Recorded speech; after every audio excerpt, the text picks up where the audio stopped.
provided in part by Kabbage, who has helped thousands of restaurants access the financing they need.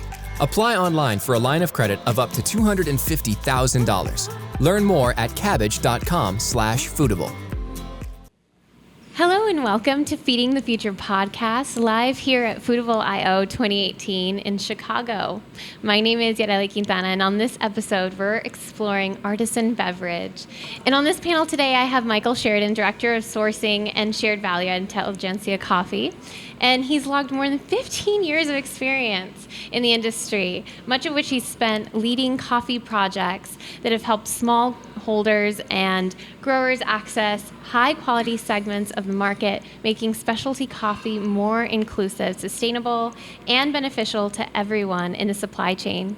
And I also have Alan Wang, founder and partner, of Kung Fu Tea.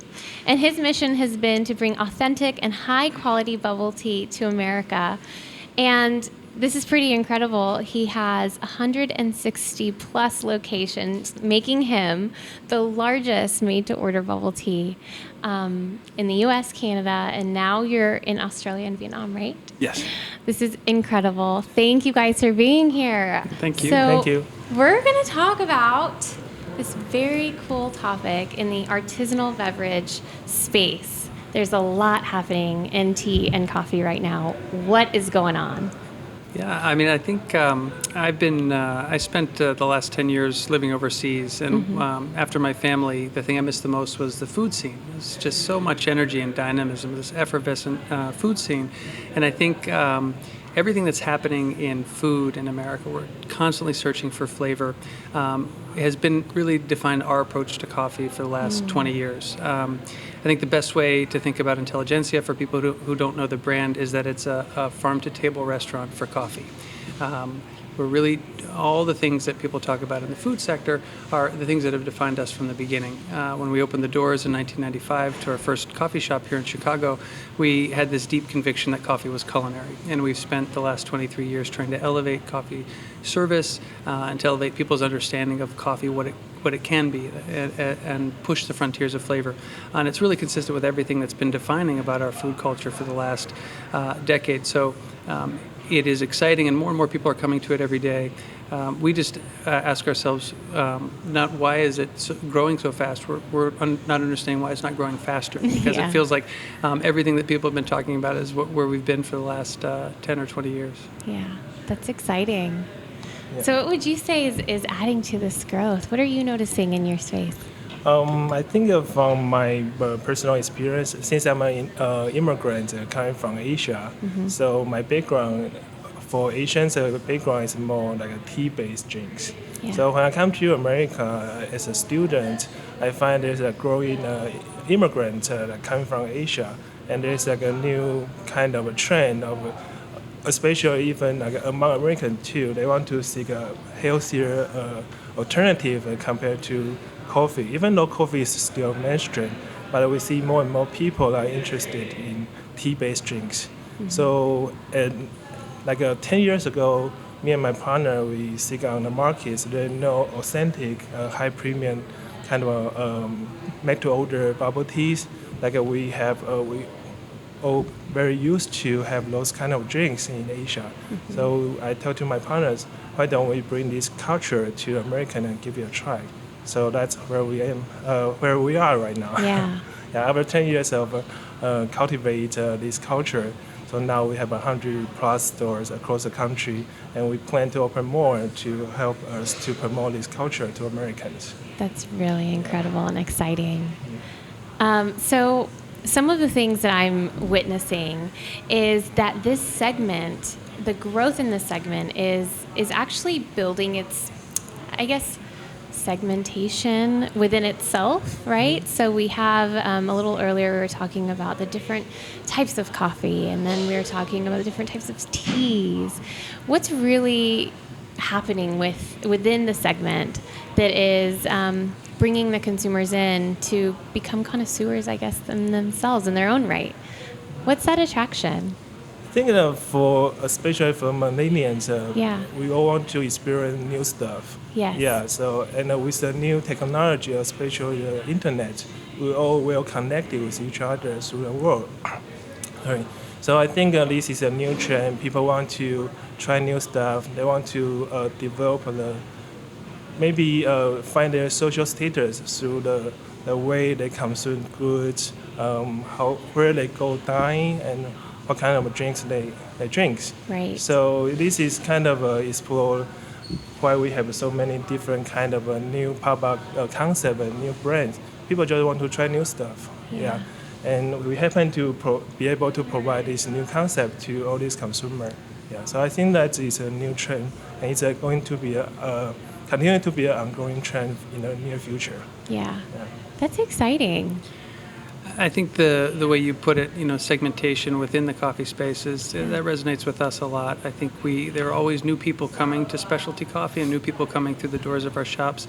And I think one of the things that has definitely happened and continues to happen is people go on kind of a journey of discovery with coffee. Mm-hmm. I said earlier that we've always felt like coffee is culinary, and our roasters and baristas are like the chefs and waiters at your favorite restaurants, and they have the luxury. They have the luxury of focusing on one ingredient, right, and just really obsessing over it and dialing in the roasts and the extractions to really optimize the flavor. So for all of us, it's a journey. But people will come to coffee who don't understand it as a culinary product or as one of these highly complex ingredients, and understand what's happening in the cup with the flavors, and then trying to understand where that flavor comes from. So when we started, we had an in-store roaster here in the Lakeview neighborhood of Chicago, and our team was focused on the two things that they could control, which was roasting and extraction, or brewing. And we optimized those variables and went at them over and over again, and very quickly came to the understanding that really a lot of the quality potential is in the ingredient. And that raw ingredient, the business or the trade really wasn't set up to give us access to that ingredient. So that's when we started traveling. And we got on airplanes and went overseas and logged countless hours visiting farms, learning all we could about the ingredients. And part of our mission has always been, part of the elevation of coffee for us has been illuminating coffee's origin, where it comes from and where flavor comes from. Mm-hmm. The agronomic practices, the post-harvest practices, the environment, the cultivars, and that's all part of our narrative. And so that's a lot of the segmentation that you referred to. Is people will come in and they'll want a cup of coffee, and they may start with a blend, and then they'll go to a single origin, and they'll try a Colombian, and they'll try a Rwanda or an Ethiopian, and their heads will explode. Right. And they'll say, where did that flavor come from? And we say, well, let me tell you where that flavor came from. And we promote seasonality. We think that the idea, we have two seasons of buying, a northern hemisphere season and a southern hemisphere season. We think freshness is as relevant in coffee as it is in fresh berries and apples, and we should buy our coffee seasonally. And so all of these nuances that come into the way we source coffee and the way we serve coffee is bringing people deeper and deeper into their relationship with coffee, so they'll know when they should be buying coffee from Nicaragua or Mexico, when they should be looking for coffees from Rwanda or Burundi. And then they look to us to help them guide them to different flavor profiles.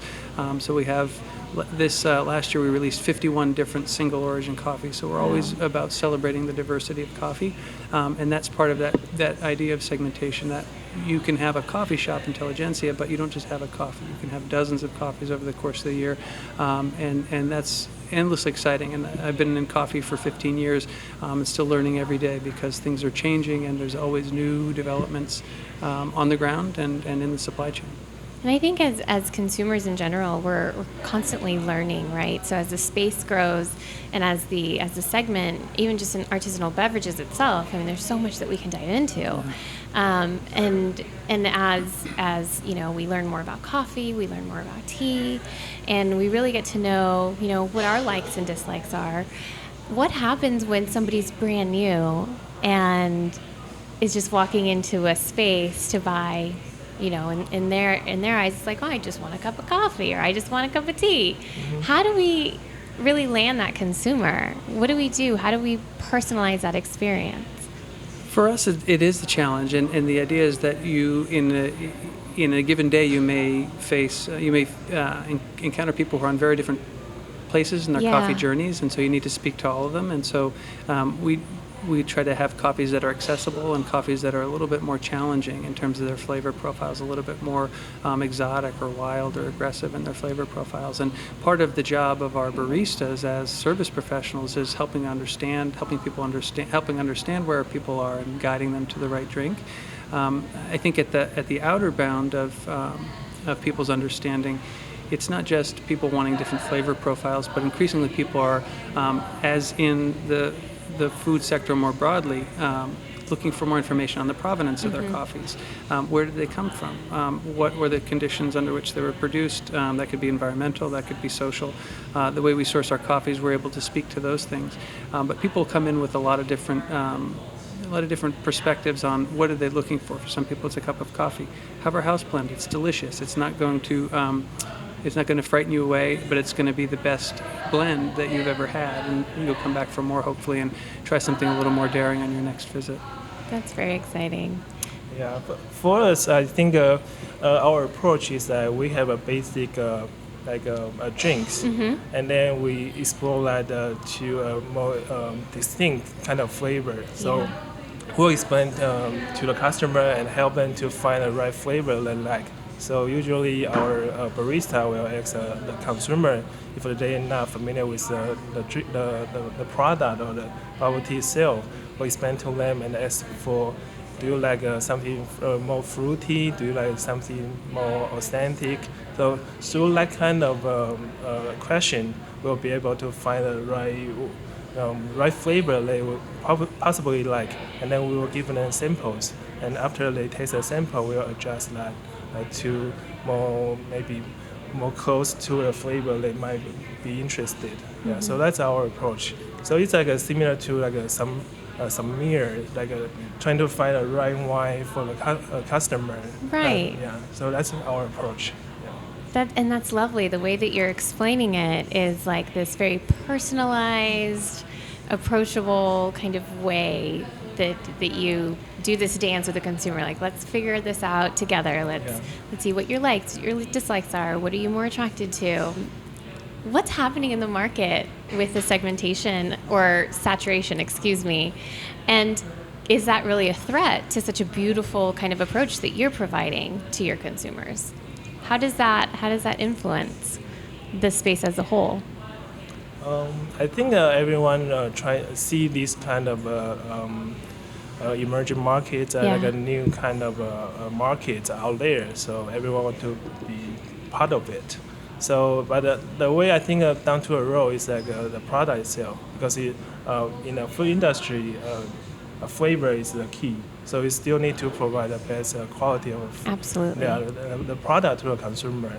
Even though you're trying to different approach, different flavors, trying to attract customers' attention, but still down to a row, you need to provide the things that people would like to come back to repeat to consume your product. So the way we do is that we outsource our ingredient only to the famous like a tea farm based in Asia. We try really hard to find the best quality of ingredient from Asia that we can find, and then bring that to America and try to provide the best quality of product and service to our consumers. And at the meantime, because our drinks are very personalized, so it's made to order, so we'll be able to tailor cut the drinks that you really like. So I think that give us some strengths to distinguish ourselves from our competitors. And also we enter the market earlier, so we think ourselves as a pioneer to this revolving bubble tea of concept. So with 100 plus location across the country, we also give our consumer a good image, build a trust to really build it. We're trying to build a brand for our consumers, so we will be able to continue to grow as a pioneer in this dynamic. Well, we also very much think of ourselves as pioneers. We're first movers in the direct trade space, but as you very rightly put it, there is a lot of great coffee out there now, and there's a lot of competition in the marketplace. And so being a first mover doesn't necessarily bring people in the doors. We have to stay committed to excellence every day in our service, in our sourcing, in our roasting, in our brewing. But I think there are some advantages sort of that come with being a first mover, not just being able to say, hey, we were first in this space as direct trade, but the way we built our model continues to provide benefits for us, and the way we continue to source our coffee. So I'll give you just a couple of concrete examples. One is that we have long-term relationships. We started going to source around 2000. In 2002, doing our first direct negotiation and direct purchase of coffee, which was really fundamentally, radically new at the time. We've been doing that for more than 15 years. So if you look out over our sourcing relationships across 14 countries, there are plenty of them that are more than 15 years old. There are a bunch that are more than 10 years old, and we've stayed engaged continuously with those folks. And our whole relationship is based on, at this point, it's based on friendship and deep mutual respect. But it's fundamentally about a mutual commitment to quality. And so a relationship driven by that has led itself to building coffees together from the ground up. We're about to release a couple of coffees from El Salvador. They're single varietal coffees, so they're cultivars that come from Africa traditionally, a Kenyan cultivar called SL28, and then an Ethiopian cultivar called Geisha, which has totally upended the coffee market. They're beautiful, elegant coffee varieties that really are not found in El Salvador.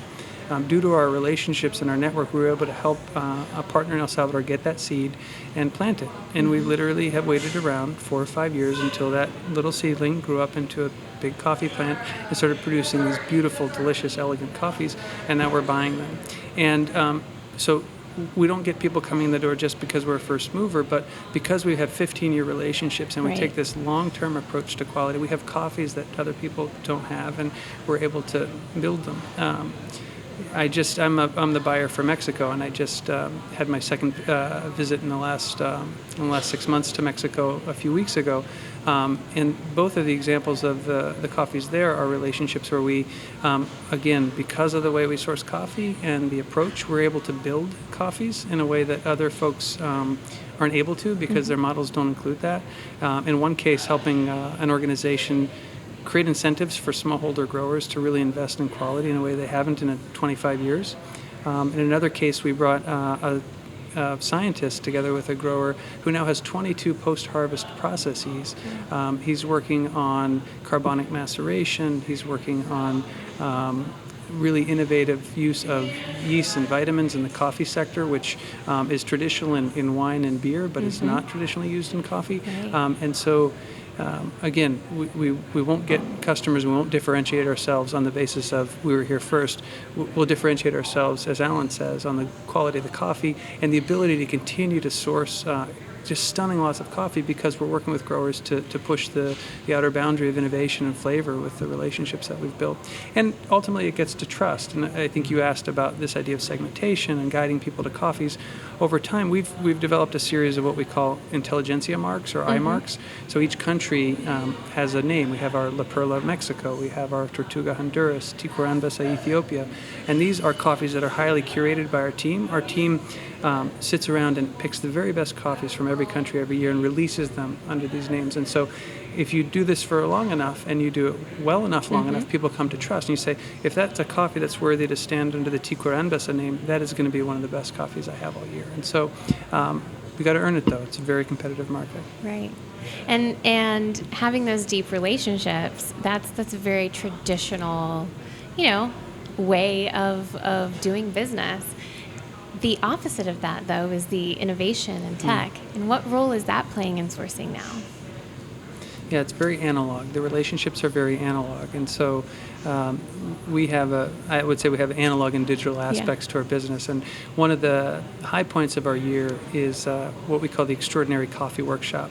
We bring, because there's no substitute for face-to-face contact. And so every year we bring more than 50 direct trade partners from 14 or 15 countries around the world together for a week of just geeking out on coffee, drinking coffee, going into the field, hanging out in the mill as coffee is being processed, hearing from some of the world's world's best coffee growers, our network looks kind of like the all-star game of coffee. And so That's all these exciting. all-star growers sit around the room Yeah. and, oh, I know, your reputation precedes you and your reputation precedes you. And we've been bringing them together for 10 years, so now they're friends. And even when we're not around, they call each other for troubleshooting. And so that's so fundamental. It doesn't matter what kind of technology you have. If your technology is not underpinned by that mutual respect and that friendship, at least in our case, we'd never be able to achieve what we're able to achieve. That said, coffee is kind of an orphan industry. It's not wheat or potatoes or rice or something that people depend on to survive. They depend on it to elevate their experience as a human being, but it's not curing hunger. And so we haven't seen the kind of research dollars invested in coffee that we've seen in staple crops, and that's beginning to change. And so we understand that we need more data on everything, from agronomy to economics to breeding. We're investing in those things as a company, and we're bringing some of those tools into our business, the way we log our quality data that's visible to us and to our partners in real time.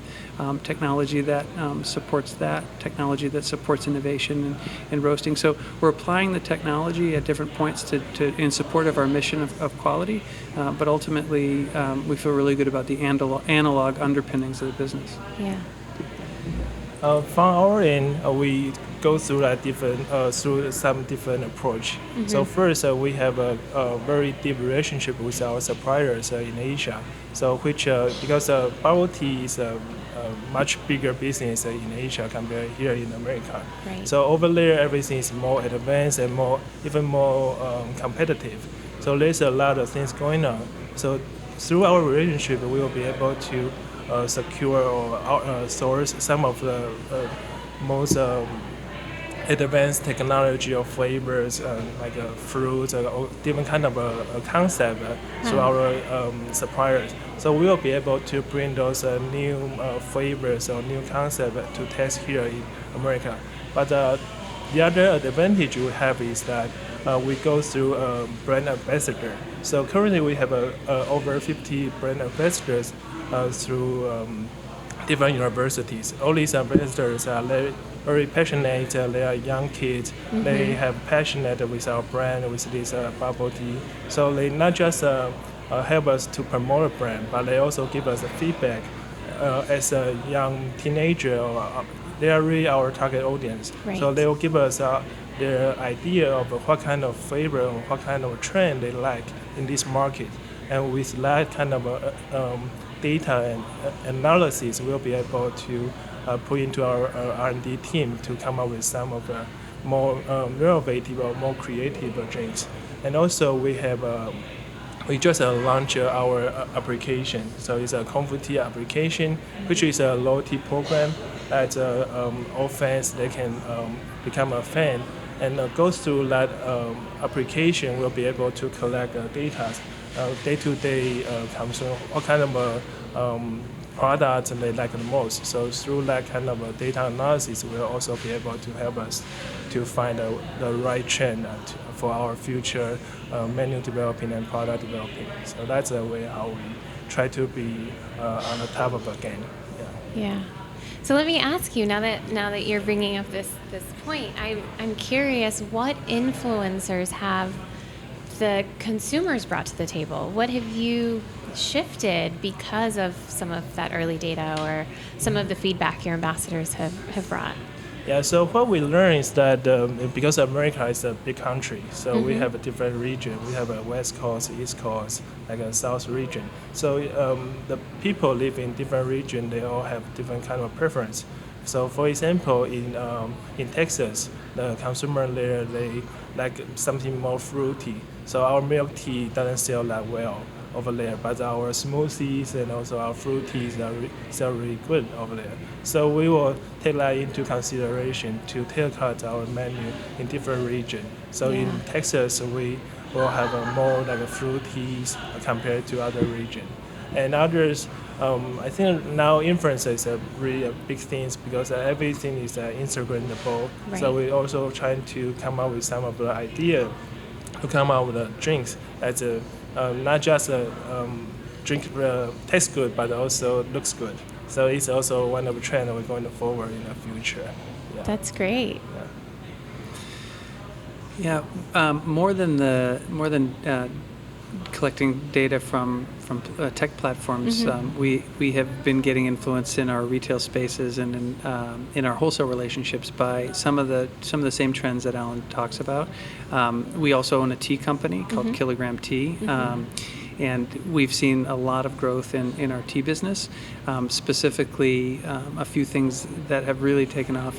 But they're seasonal. We have sparkling teas in the summer that are just out of this world. And that we also have I just came from one of our coffee shops just a few blocks from here, and the baristas all morning were mixing matcha lattes, and so matcha is matcha's just exploded, and we're no exception. Matcha is a very popular drink in our coffee bars.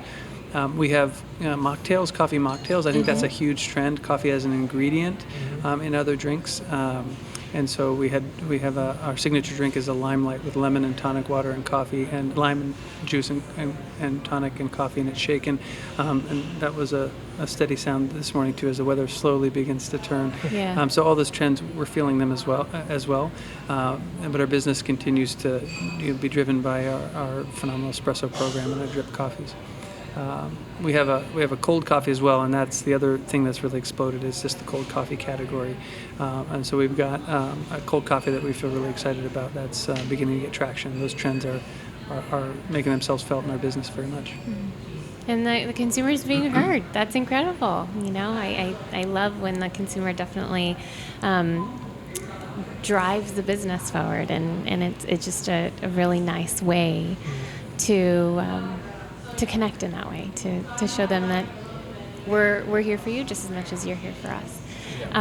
My last question for you is, what has attributed to your brand success? That's what I would like to know.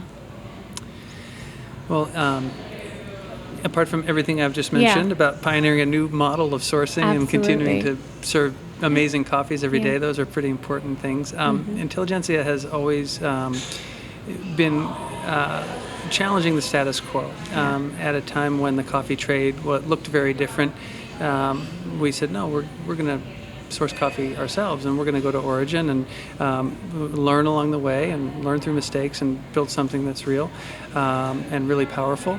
I think we've always been concerned about design.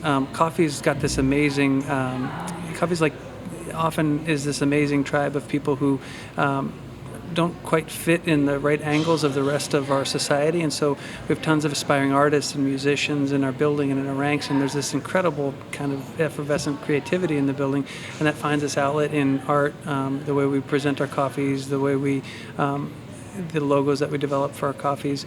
We've always put a real premium on architecture. We worked with award-winning architects to design all of our new coffee bars.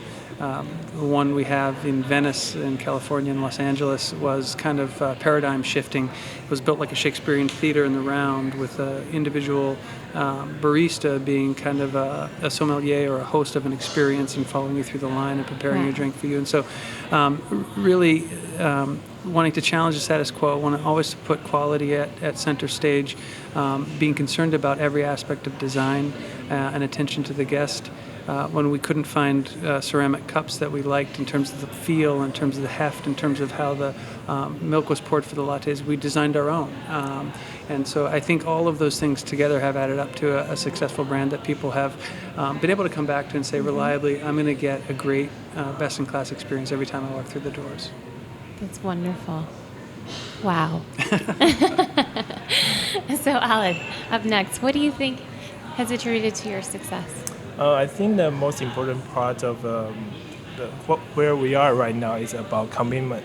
So that's how we commit to the product, to this culture, and also the most importantly, commitment to our customer.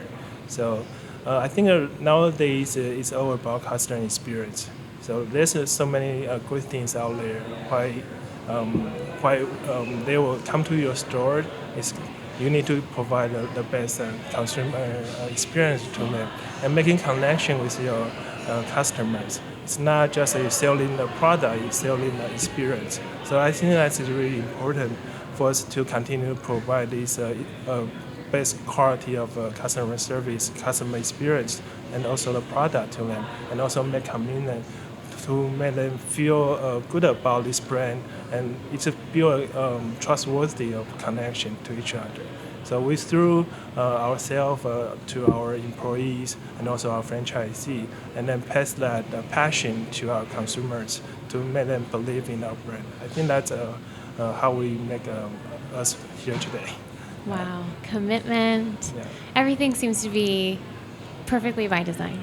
And I want to thank you guys for speaking so beautifully about your brands, about elevating the space as well. You've definitely elevated the space, and for providing some wonderful insight, not only about the industry, but taking it to sourcing and then very intimately describing what a beautiful connection you can have when you select your next cup of tea or coffee. Yeah. So thank you. Thank you for you. being here. Thanks for having us.